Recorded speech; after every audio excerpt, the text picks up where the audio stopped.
दोस्तों, मुझे बहुत खुशी है आपके सामने आज नया टॉपिक ले आने के लिए। आज का हमारा टॉपिक होगा types of land and plots. Friends, this has been a very very dear subject to me and close to my heart because I started my real estate career with lands, selling lands. और मैं जानता हूँ आपके भी बहुत करीब होगा, कुछ लोग, बहुत ज़्यादा लोग बल्कि, कोई ना कोई पीस ऑफ लैंड ओन करना चाहते हैं या कोई प्लॉट ओन करना चाहते हैं, अपनी ज़िंदगी में खरीदना चाहते हैं। तो मैं जानता हूँ ये आपके लिए भी बहुत इंपॉर्टेंट है। तो दोस्तों, चलते हैं आज के टॉपिक पर। दोस्तों, वीडियो शुरू करने से पहले मैं आपको ये बताना चाहूँ कि इस वीडियो को आखिर तक देखिए बिकॉज इसमें हम बहुत इंपॉर्टेंट सब्जेक्ट और पॉइंट्स डिस्कस करने वाले हैं। By end of the video I am going to give you how to calculate the property areas. ये बहुत इंपॉर्टेंट है। बहुत ज़्यादा लोग इसको मिस कर जाते हैं, चूक जाते हैं। और मैंने देखा है बहुत अच्छे लोग जो इस बिजनेस में हैं या लैंड डीलिंग्स में हैं, वो भी इसको ठीक से नहीं कैलकुलेट कर पाते हैं। तो ये मैं आपके साथ शेयर करने वाला हूँ once we finish the whole topic. So friends, stay with me till the end of this video. Friends, 3.28 million square kilometres यानी 32,87,000 स्क्वायर किलोमीटर्स की जगह हमारे पास है इंडिया में। ये जगह कैसे बटी हुई है?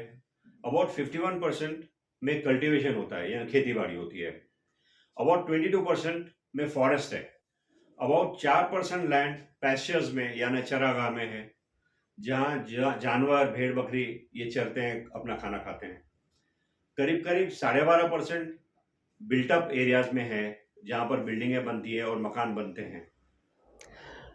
करीबन 5.25% लैंड जो है वो वेस्ट लैंड है, जिसमें कल्टीवेशन नहीं होता है, खेती बाड़ी नहीं होती है, और उसको आहिस्ता आहिस्ता वो काम में लाया जा सकता है।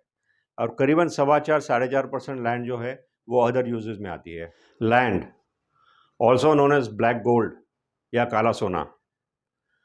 क्यों इसको बोला जाता है? क्योंकि जैसे सोना का दाम बढ़ता है दिन ब दिन, ज़मीन का, लैंड का दाम भी बढ़ते जाता है। इसकी रीज़न क्या है? क्योंकि लैंड स्केर्स है, ऊपर वाले ने इसको बनाना बंद कर दिया है। So there is no more land being manufactured. So इससे क्या होता है, जैसे जैसे अर्बनाइजेशन बढ़ता जाता है, लोग बसते जाते हैं, वैसे उतनी उतनी ज़मीन कम होते जाती है और उसकी स्केर्सिटी बढ़ जाती है या शॉर्टेज होने लगती है, तो जिसके चलते ज़मीनों के दाम बढ़ना शुरू हो जाते हैं।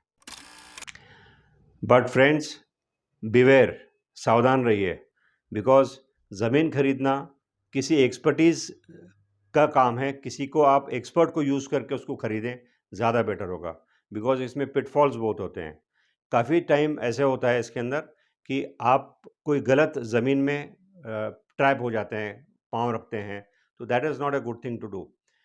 क्या होता है कि लालच में लोग आपको फंसाने की कोशिश करेंगे। लैंड्स में ये बहुत ज़्यादा होता है and people fall into the trap.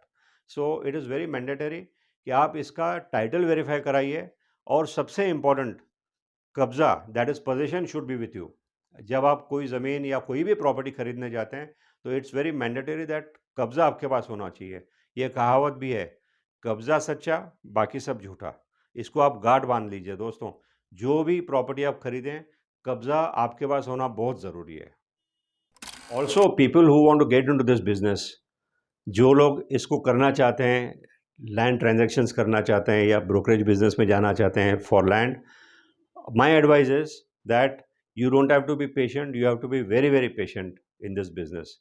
एक तो आपको बहुत थरो होना पड़ेगा ये सारा समझने के लिए, इसके जार्गन्स और सारा पैटर्न समझने के लिए, लीगल टाइटल का, पोजीशन का। और सबसे इम्पॉर्टेंट है कि इसमें आपको बहुत पेशेंस रखना पड़ेगा, वरना क्या होगा कि आप उसको, पेशेंस आपके छूट जाएंगे तो you won't succeed in this business. This is all, patience is the game of this business friends. Okay friends, तो हम चलते हैं, शुरू करते हैं अपना टॉपिक, टाइप्स ऑफ लैंड्स। सो कितने टाइप की लैंड्स होती हैं दोस्तों?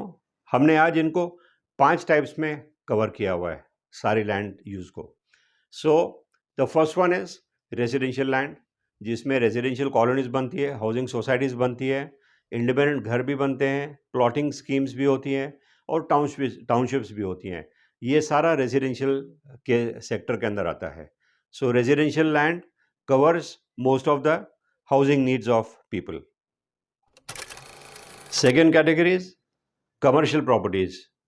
क्या होता है कमर्शियल प्रॉपर्टी में? कमर्शियल लैंड का यूज़ डिफाइंड होता है। बहुत ज़्यादा सिटीज़ में या कॉरपोरेशंस में या जहाँ सैंक्शनिंग अथॉरिटीज़ होती हैं, वहाँ कमर्शियल एरिया में आप रेजिडेंशियल नहीं कर सकते, रेजिडेंशियल में आप कमर्शियल नहीं कर सकते। केवल छोटे शॉप्स बनते हैं और उतना ही कमर्शियल अलाउ करते हैं। तो इसका कमर्शियल का यूज़ अलग होता है। सो वो लैंड को आपको अलग से सैंक्शन करवाना पड़ता है कमर्शियल के लिए, या कमर्शियल लोकेशन में वो प्रॉपर्टी बनती है। सो कमर्शियल में क्या क्या आता है? Shopping malls, complexes, shopping centres, retail stores, office buildings, independent structures, वो सारे स्ट्रक्चर्स जिसमें ऑफिस का या कामकाज होता है। Third category is industries, industrial land. So ये भी ईयरमार्क की होती है, इंडस्ट्रियल लोकेशंस इसके अलग होते हैं।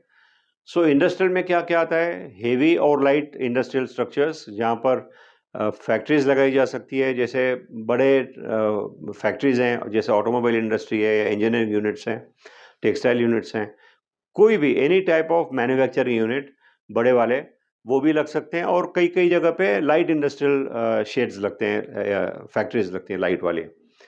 इसके अलावा वर्कशॉप्स और प्रोसेसिंग यूनिट्स भी होते हैं, जहाँ पर असेंबली यूनिट्स होते हैं, कुछ प्रोसेसिंग यूनिट्स होते हैं। इसके अलावा कुछ लैंड्स होती हैं जो लॉजिस्टिक पार्क्स के लिए होती हैं, वेयर हाउसिंग के लिए होती हैं, गोडाउंस के लिए होती हैं। तो ये सारा इंडस्ट्रियल में कवर हो सकता है दोस्तों।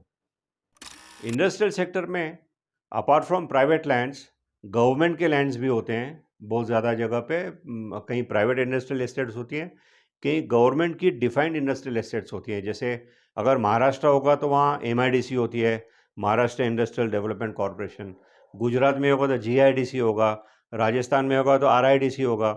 इस प्रकार से इंडस्ट्रियल जो सेक्टर्स सारे डिफाइंड होते हैं हर एक स्टेट के, और ये कुछ सिटीज़ में होते हैं।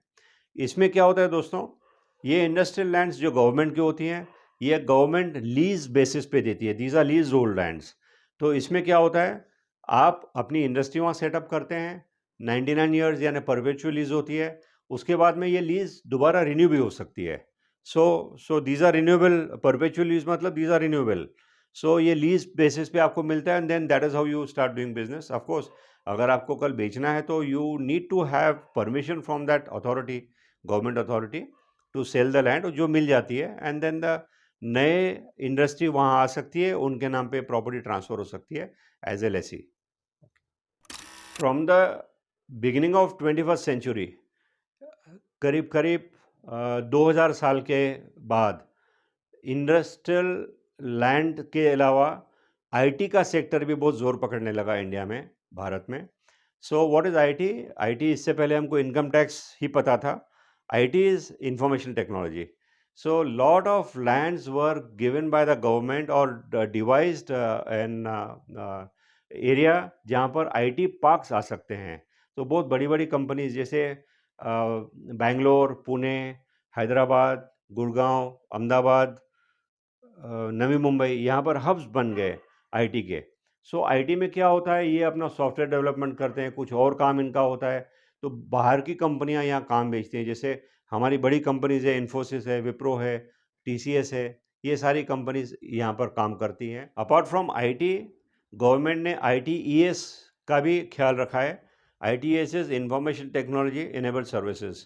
और ACZs, स्पेशल इकोनॉमिक जोन्स, जहाँ पर लोगों को जो लोग वहाँ अपना यूनिट बसाएंगे उनको गवर्नमेंट ने कुछ टैक्स में एग्जम्पशंस दिए थे, एक्सपोर्ट्स में एग्जम्पशंस दिए थे। सो दोस्तों ये सारा IT और ITES और ACZ के अंडर में कवर होता है। पांचवी कैटेगरी दोस्तों, अदर लैंड्स। अदर लैंड्स में क्या क्या कवर हो सकता है? फॉरेस्ट लैंड्स, जो हमारे जंगल हैं, फॉरेस्ट हैं, वहाँ पर आप कोई डेवलपमेंट कर नहीं सकते, those are reserved only for forest. Tribal lands यानी आदिवासियों की लैंड, वहाँ पर भी आप कुछ नहीं कर सकते, those are reserve for adivasis. और बहुत सारे ये इस टाइप के छोटे छोटे यूजर्स के लैंड्स हैं जो गवर्नमेंट ने रेस्ट्रिक्ट कर रखे हैं, जहाँ पर आप कोई डेवलपमेंट या कोई यूज़ नहीं कर सकते। तो ये 5 टाइप के लैंड्स थे दोस्तों।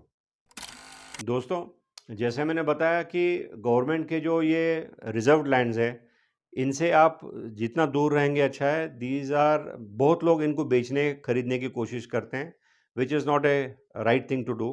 सो what you must do, you must go to your lawyer, उनको आप सारे पेपर्स दिखाएं अगर आपको कोई लैंड में इंटरेस्ट है, और अपने आर्किटेक्ट से भी पूछें, वो भी आपको बता सकते हैं कि ये लैंड क्या स्टेटस क्या है, बिकॉज उनके पास जो लोकल अथॉरिटीज़ है वहाँ से उनके पास पता चलता है, उनके पास क्लियरेंस होती है, लेटेस्ट अपडेट्स होते हैं उनके पास कि ये लैंड कोई क्लियर कर रहे हैं क्या गवर्नमेंट वाले।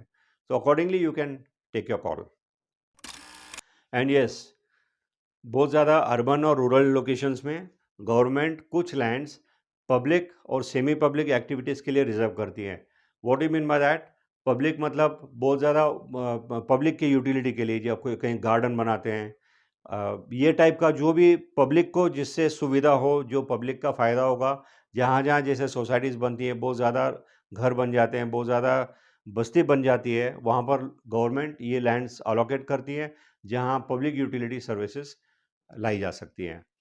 दूसरी होती है सेमी पब्लिक, जिनमें कई बार हॉस्पिटल्स बन जाते हैं, जैसे गवर्नमेंट के हॉस्पिटल्स बनते हैं, या कोई प्राइवेट हॉस्पिटल बनाना चाहता है तो उनको भी गवर्नमेंट उसके लिए देती है।